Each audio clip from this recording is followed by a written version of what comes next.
Listener dan sahabat yang bergabung, kami ingin menyapa Anda yang pagi hari ini sedang menyaksikan kami melalui YouTube di kanal Smart FM. Selamat pagi semuanya, dan kami mengajak Anda yang sedang menyaksikan, Anda bisa live chat ya, bisa menanggapi perbincangan kami. Ini Anda tergolong yang setuju nggak sih bahwa nobody compares to you gitu, dan jangan kita membandingkan diri kita dengan orang lain, atau Anda punya pandangan tersendiri tentang hal ini. Silakan Anda bisa sampaikan itu ya melalui live chat di YouTube di kanal Smart FM, atau Anda bisa sampaikan melalui WhatsApp di 0812 11 12 959. Sekali lagi di 0812 11 12 959. Ada komentar dulu, saya cicil ya Pak Arfan ya, dari Silakan, Pak Mbak Ola. Karmo Ses ya. Selamat pagi Pak Arfan. Lagu Nothing Compares to You itu juga ada loh dari Sinead O'Connor ya. Liriknya mirip-mirip lah begitu ya. Nah, menurutnya ini ada plus minusnya loh Pak kalau kita membandingkan gitu ya. Plusnya sebagai motivasi, minusnya kita jadi ingkar nih ya, ciptaan Tuhan. Bener nggak sih? Itu pandangannya Pak Karmoses. Mungkin Pak Arfan bisa sedikit memberikan tanggapan. Monggo Pak. Terima kasih Mbak Ola ya. Jadi boleh nggak sih kita melihat orang lain gitu ya? Melihat ya, bukan membandingkan ya. Melihat itu bukan membandingkan kan. Mhm. Melihat itu adalah mencari inspirasi. Kan kadang-kadang kita seringkali hidup kita stuck gitu ya, tidak punya ide, tidak punya inspirasi. Terus caranya gimana? Nah, bolehlah lihat orang lain. Kita melihat Mhm. orang lain itu dalam rangka mencari ide, mencari inspirasi gitu. Tetapi yang salah bukan melihat orang lain, tapi membandingkan. Tolong dibedakan ya teman-teman semua antara melihat dengan membandingkan. Kalau melihat ya silahkan. Melihat itu cari referensi. Melihat Mhm. itu cari ide, cari inspirasi, silahkan. Studi banding gitu ya. Studi banding. Nah, studi banding itu ada kata-kata bandingnya itu loh yang bikin salah. Oh iya ya, studi tapi banding gitu ya. Ya, studi-studi aja. Ya ya ya ya. Oke. Studi-studi aja. Yang salah itu adalah ketika kita membandingkan. Nah, itu. Akhirnya kita merasakan setelah studi banding, begitu balik ke Indonesia langsung, wah, kita kalah, ketinggalan ini itu kan. Mhm. Jadi kalah terus ya Pak. Kalah terus kita, tapi studi banding terus sih. Kita Oke. studi aja, studi itu apa? Mempelajari orang itu seperti apa. Kita mempelajari. Itu Mhm. mempelajari itu harus supaya kita ada inspirasi, supaya kita ada ide-ide untuk berkembang gitu. Mhm. Mhm. Jadi eh, perjalanan hidup orang lain itu jadikan dia sebagai sebuah pemicu saja gitu, sebagai sebuah wawasan saja gitu, bahwa oh bisa loh seperti itu, ada orang yang bisa seperti itu. Mhm. Tapi kemudian jangan membandingkan. Nah ini, jadi kita harus tahu batasan itu. Melihat boleh, mempelajari boleh, studi boleh, bandingnya yang salah. Baik, oke. Eee, Sebelum saya ke YouTube, kembali ke pertanyaan tadi sebelum jeda Pak Arfan. Kalau analoginya, ikan yang membandingkan dirinya dengan monyet dan kemudian juga dengan burung begitu ya Pak Arfan, itu kan karena dia nggak tahu destiny-nya dia. Pertanyaan yang sangat basic banget, gimana sih Pak Arfan untuk kita bisa tahu nih, destiny masing-masing kita gitu. Jangan-jangan persoalan inilah yang kita nggak clear dan akhirnya kita pakai destiny orang untuk hidup kita gitu. Silakan Pak Arfan. Betul. Karena kita nggak clear sama diri sendiri. Karena kita nggak tahu kita diciptakan Tuhan itu untuk apa. Mhm. Nah, karena kita nggak tahu, kemudian kita pingin sukses kan? Akhirnya kita minjem rumus orang sukses. Benar Mhm. nggak? Itu sesuatu yang wajar nggak, Mbak Ola? Saya Mhm. nggak tahu nih, saya nggak pernah mengenal diri saya nih. Saya nggak tahu keunikan saya apa nih, gitu kan? Tapi saya Mhm. pingin sukses, benar nggak? Nah, akhirnya apa? Coba lihat itu orang-orang yang sudah sukses. Kita pinjam saja caranya gitu. Mhm. Kita tiru saja dia, gitu. Kan istilah orang tuh amati, tiru, modifikasi gitu ya. Mhm. Padahal sebetulnya itu jalan hidup yang berbeda gitu. Rumusnya berbeda juga gitu. Nggak bisa kita ambil begitu saja kesuksesan orang kemudian kita terapkan dalam kehidupan kita. Passion kita aja udah beda, ya kan? Passionnya aja udah beda, talentnya, bakatnya juga berbeda. Maka kita harus lihatnya ke dalam gitu, cari, gali lagi. Tapi asumsinya tuh yang paling penting tuh Mbak. Asumsinya itu dulu. Kita ini diciptakan Tuhan, betul kan? Karena kita diciptakan Tuhan, Tuhan itu tidak pernah salah, tidak pernah bikin produk cacat. Mhm. Itu dulu, sadari itu dulu. Jadi nothing compare to you, nobody compares to you. Nah, orang akan ngomong, lah kalau ada orang yang disable itu gimana? Kan seperti itu ya, Mbak Ola ya. Mm-mm. Ada orang yang disable berarti produk cacat dong. Itu Mm. kata kita. Ya, ada banyak sekali orang-orang yang disable. Saya ambil contoh misalnya yang namanya yang sering kali videonya banyak tersebar itu, seorang motivator yang sangat terkenal dari Melbourne, Australia, Mm. namanya Nick Fujific.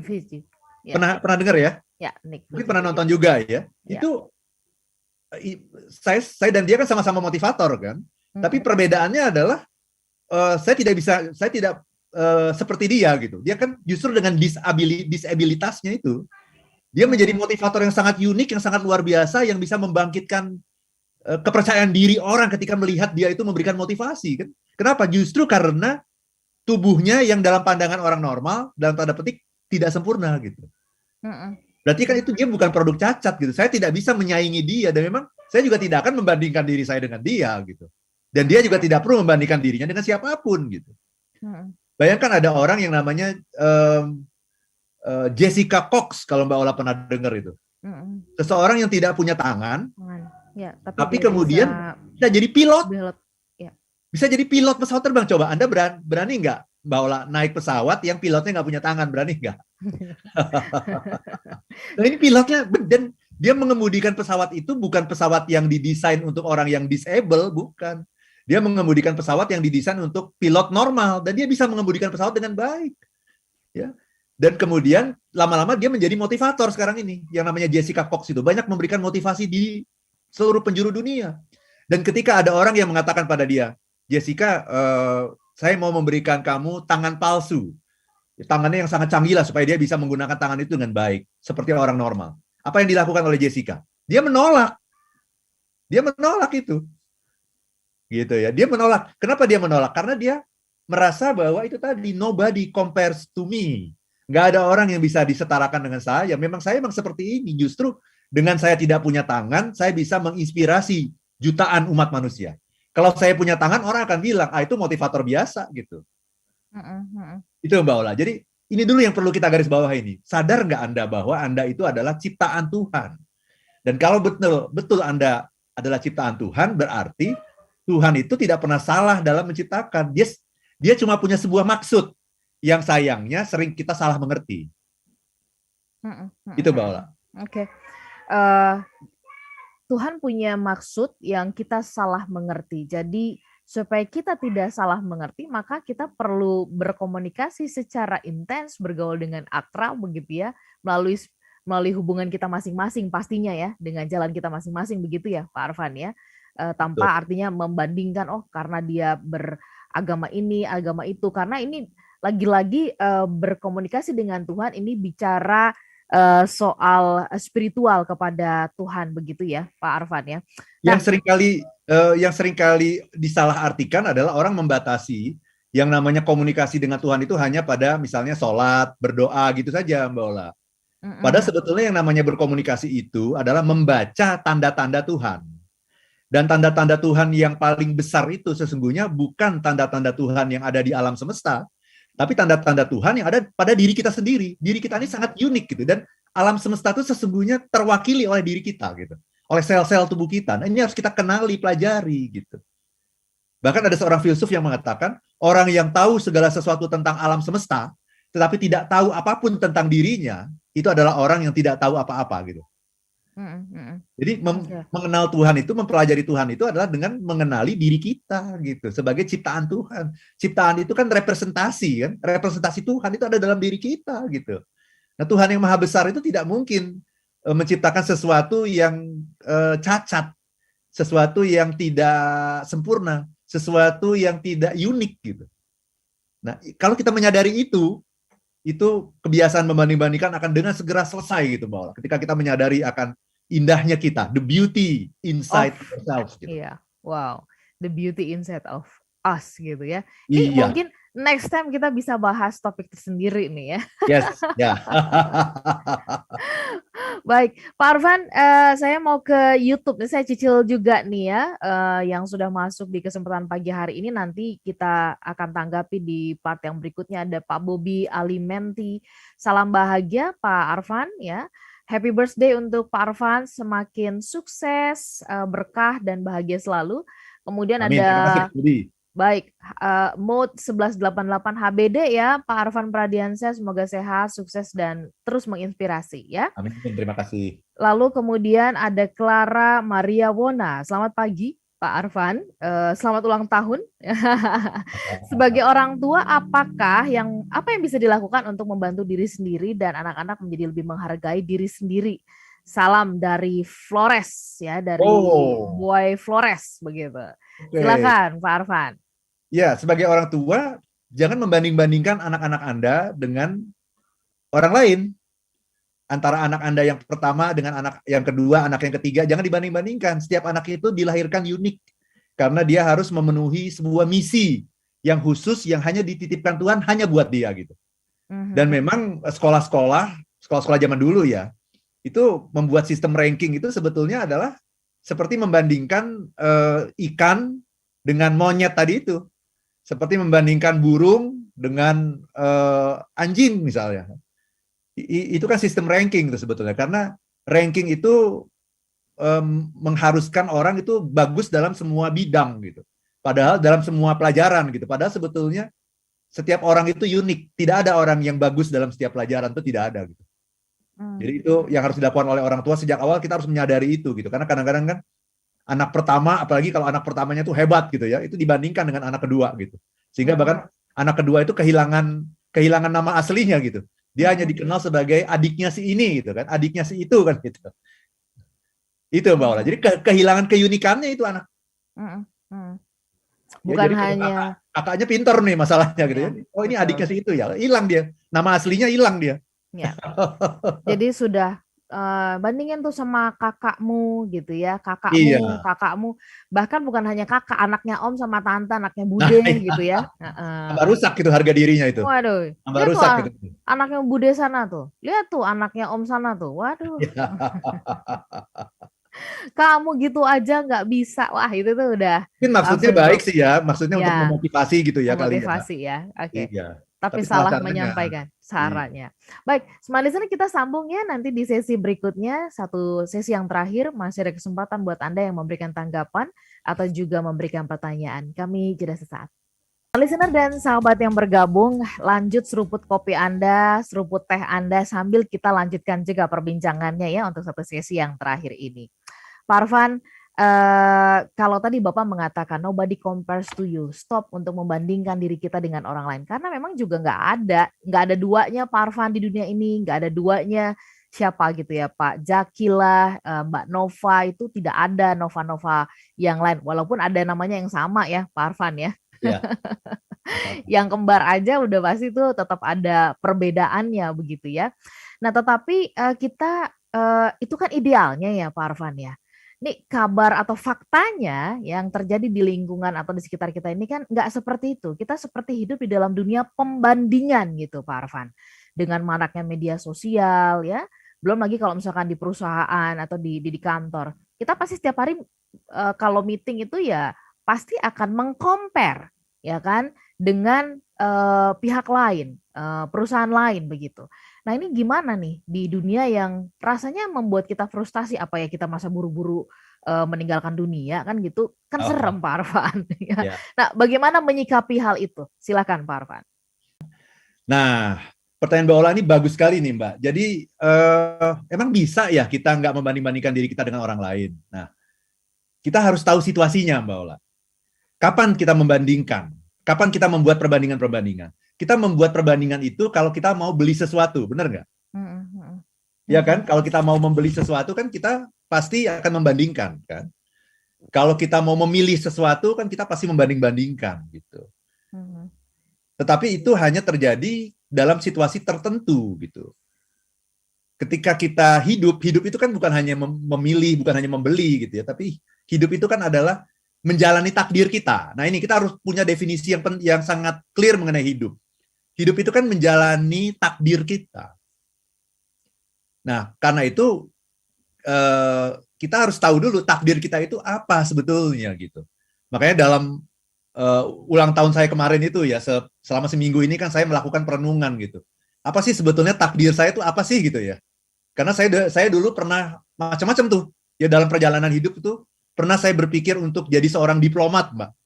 Ya, dulu waktu saya kuliah tuh saya mikir, wah kalau saya jadi diplomat itu pasti keren banget itu ya, gitu. Ya, kemudian saya pernah juga berpikir pingin jadi pengamat politik misalnya gitu ya, macam-macam itu, pingin jadi dosen gitu ya. Tapi seringkali itu ketika kita mengatakan itu kita belum melakukan perenungan yang mendalam gitu. Jadi cuma ngelihat kerennya aja. Itu kan karena kita ngelihat orang gitu, ngelihat orang, oh kayaknya keren ya gitu. Ngelihat yang lain, oh kayaknya itu juga keren ya. Akhirnya kita dilanda kebingungan kan seperti itu. Nah, setelah saya mendalami itu bukan hanya berpikir ya Mbak Ola ya, nyoba juga. Nyoba tuh terus rasanya gimana? Di hati kita tuh rasanya itu bukan ya takdir saya gitu. Karena Tuhan itu tidak pernah ngomong langsung sama kita. Tuhan cuma bilang, bacalah, ikro gitu kan. Tuhan cuma bilang baca. Baca itu artinya membaca tanda-tanda yang sudah Tuhan berikan, yang sebetulnya sangat jelas kepada kita gitu. Bacalah ya, oke.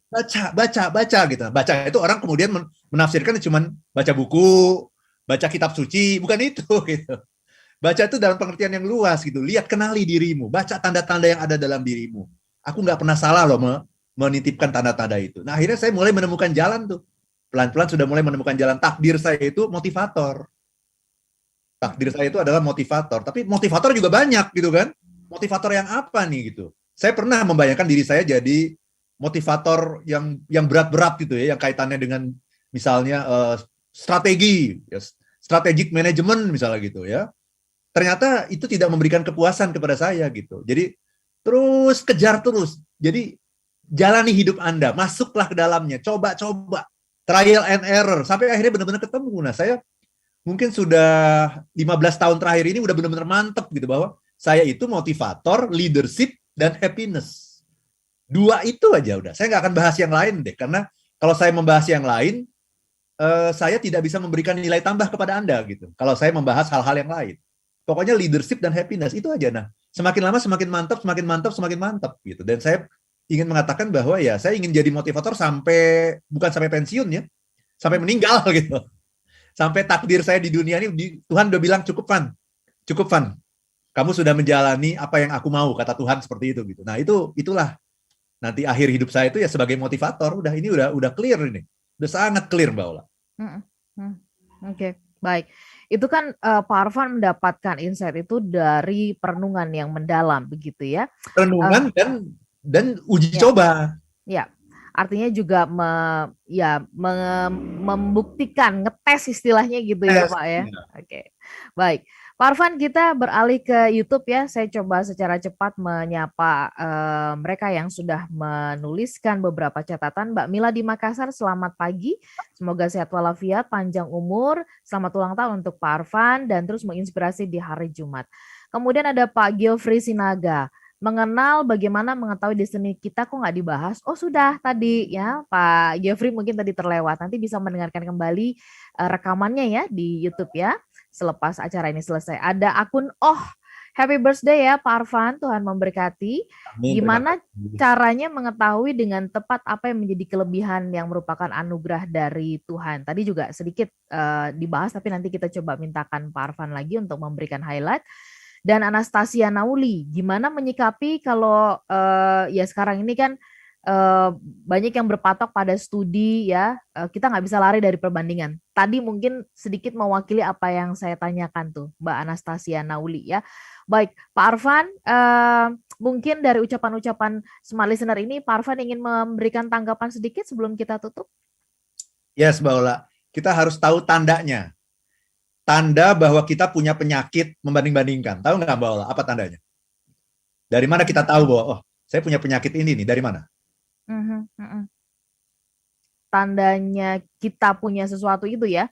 Tandanya bahwa kita suka banding-bandingin diri sama orang. Oh, tanda kita suka membanding-bandingkan. Ya kita nggak pernah puas sama diri kita gitu ya. Dan kemudian selalu melihat yang bagus itu tuh di pihak luar, di luar diri kita begitu. Ya, ada 3 tandanya. Ya. Nah, coba kita lihat nih dalam diri kita ada nggak tanda. Dan saya mengatakan begini bukannya saya juga nggak punya tanda-tanda ini. Kadang-kadang, kok saya begini ya, tapi saya langsung sadar, ini tandanya saya lagi salah jalan nih. Ya. Ada 3 tandanya. 1, iri. Mhm, mhm. Kalau kita iri, itu tanda bahwa kita sedang mengidap penyakit ini, membanding-bandingkan. Yang kedua, minder. Mhm, Kalau saya merasa minder ya, itu pasti Anda sedang membanding-bandingkan diri dengan orang lain tuh. mhm, Nah, mhm, satu lagi apa coba? Sombong. mhm, mhm. Kalau kita sombong juga berarti kita sedang membanding-bandingkan diri kita dengan orang lain. Dan sebetulnya orang yang sombong itu sesungguhnya Mbak Ola, itu adalah orang yang minder. Mhm, mhm. Jadi sombong sama minder itu sebetulnya sama, persis sama. Tergantung dari kita sedang menghadapi siapa. Kalau menghadapi orang yang di atas kita, minder. Menghadapi orang yang di bawah kita, sombong. Tapi sombong dan minder itu sumbernya cuma satu. Kebiasaan kita membanding-bandingkan diri kita dengan orang lain. Mhm, Dan kalau mhm. ditarik lebih dalam lagi, itu adalah yang namanya insecurity. Itu Mbak Ola. Jadi Oke. tiga itu ya kita lihat ya. Anda suka iri nggak? Satu, dua. Anda minder nggak? Tiga, Anda sombong nggak? Nah Mhm, itu tiga mhm, tanda yang penting tuh untuk introspeksi diri.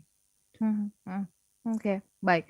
Pak Arfan, kita sampai di ujung saya masih ingin berpanjang-panjang gitu ya, tapi nggak berani. Nanti kalau saya bertanya udah pasti akan jadi berpanjang. Menutup perbincangan kita, Pak Arfan.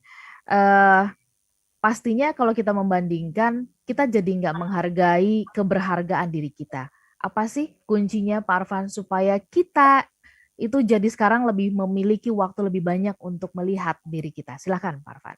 Ya, jadi sebagai penutup nih ya, Bill Gates pernah ngomong gini, Mbak Ola. Don't compare yourself with anyone in this world. If you do so, you are insulting yourself. Jadi jangan membandingkan diri Anda dengan siapapun di dunia ini, karena kalau kita melakukan itu, berarti kita sedang menghina diri kita. Dan bukan hanya menghina diri kita menghina Sang Pencipta sesungguhnya. Dan kita menjadi orang yang tidak bersyukur. Nah, lantas gimana kata kuncinya supaya kita selalu bisa fokus pada diri kita dan tidak membanding-bandingkan? Itu tadi. Kata kuncinya adalah kalimat nobody compares to you. Kenapa nobody compares to you? Karena Tuhan menciptakan kita itu unik. Karena kita itu ciptaan Tuhan. Itu dulu. Kalau kita sadar bahwa kita adalah ciptaan Tuhan dan yang menciptakan kita itu Tuhan loh. Pasti kita adalah representasi juga dari Tuhan itu sendiri. Siap. Jadi kita adalah yang sangat sempurna, unik, the one and the only. Itu Baik. Mbak. Pak Arfan, the one and the only, kita harus tutup perbincangan kita di kesempatan pagi hari ini. Semua listener Anda semua yang unik, semoga bisa mendapatkan insight dan semakin mencintai diri Anda sendiri ya. Kami pamit sehat-sehat untuk Anda semuanya. Saya Ola Nurlija. Dan saya Arfan Pradiansyah. If you know If you know be happy, be happy. happy Now. now.